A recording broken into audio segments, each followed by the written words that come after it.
Hi, my name is Father John Copson. I'm the administrator here at St. Anne Parish and Elementary School in Warren, Michigan. I'm also the moderator of our family of parishes. When I was in 8th grade or 9th grade preparing for confirmation, the parish priest at the time said to me that he thought I would make a good priest. I thought it was a very nice compliment, but I didn't think much about it. Throughout high school, I never thought about it. When I was in my 20s, for some reason, I started to think about what he said.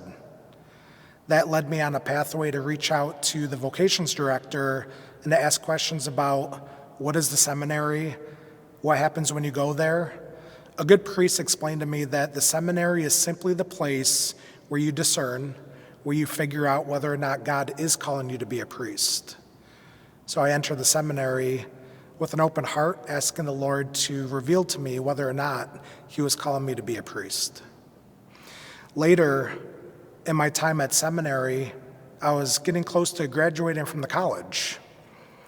Interiorly, I didn't feel with certitude that God was calling me to be a priest. I had doubts, and that led me to leave the seminary.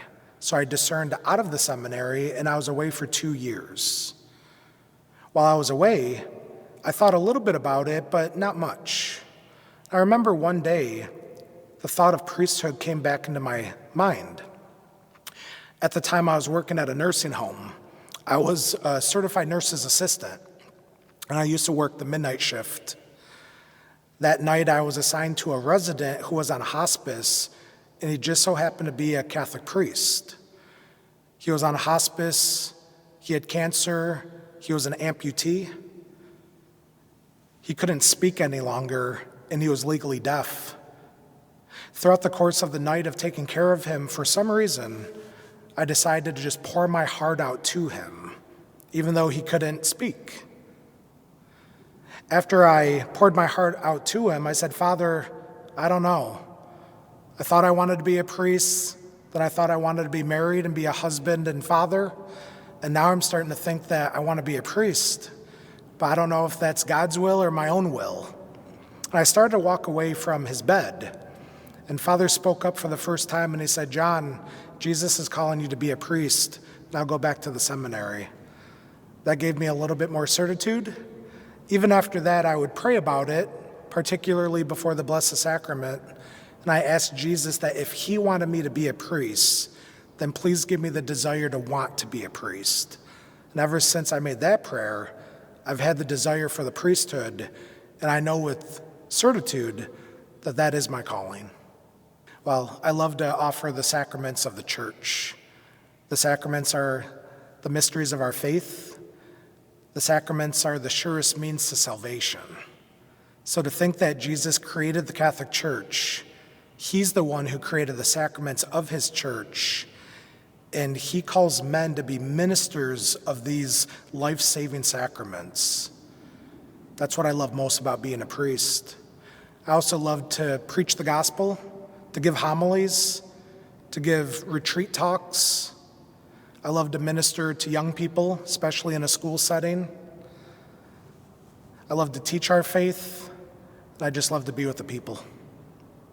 Ask the Lord what he wants you to do with your life. I personally feel that so often we're put into a position to try to figure it out for ourselves. In high school, you got to figure out what college you're going to go to. Soon after that, you have to figure out what career you want to pursue. Notice how the emphasis is on you, the individual. It's so important to step away from that and to ask Jesus, what do you want me to do with my life? Having the conviction that whatever it is, it's going to bring you the most amount of happiness in your life. So that's my advice. Ask the Lord, what does he want? And then my second bit of advice is be patient. The Lord will reveal that to you. He'll reveal his holy will to you, but in his good time. So pray about it. Don't obsess. Be open. Have a consistent prayer life. That's your time to dialogue with Jesus who loves you. What is one way that my community can support me as a priest? They can let me know, and this community certainly does, that they pray for me. priests need the prayer support of the people of God. We need your prayers. Please pray for our priesthood. Please pray that we will be courageous and joyful, that we'll be faithful to Christ and to his church. I think that's a great way for you to support the priest. Let them know that you are praying for them. Well, what is the priest? What does he do? Oftentimes, you only see the priest when you come to Sunday Mass. You see the priest when you go to confession. But what does he do? Who is he? It's important to know what the priest is and what he does. Well, the priest is an alter Christus. He's another Christ. And that's humbling. That's humbling for the priest. He acts in persona Christi. He acts in the person of Christ. So what does he do? He ministers to the people, and he allows Jesus to minister through him. Also, priests are warriors. They're soldiers of Christ, and we're in the midst of spiritual warfare. There's a great psalm that talks about the fact that we are warriors. This psalm has been developed into a responsory that the priest prays when we celebrate the life of a martyr in what we call the Liturgy of the Hours. That's the prayer that we pray every day as priests. And in this responsory, this short little prayer, we talk about the fact that we are now warriors in the battlefield, and Christ approves our victory. So what is the priest? Well, he's the friend of Jesus. He's the soldier of Jesus. He's a warrior and a soldier. He's a watchman. He goes forth to help protect the people along with Christ, and the priest courageously preaches the truth of the gospel.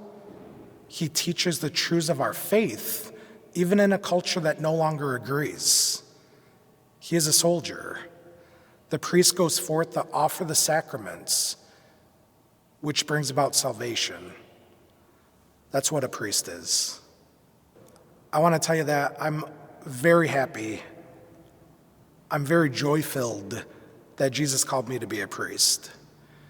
Some people think that the priest can be lonely. The reality is I'm experiencing more happiness than I can imagine.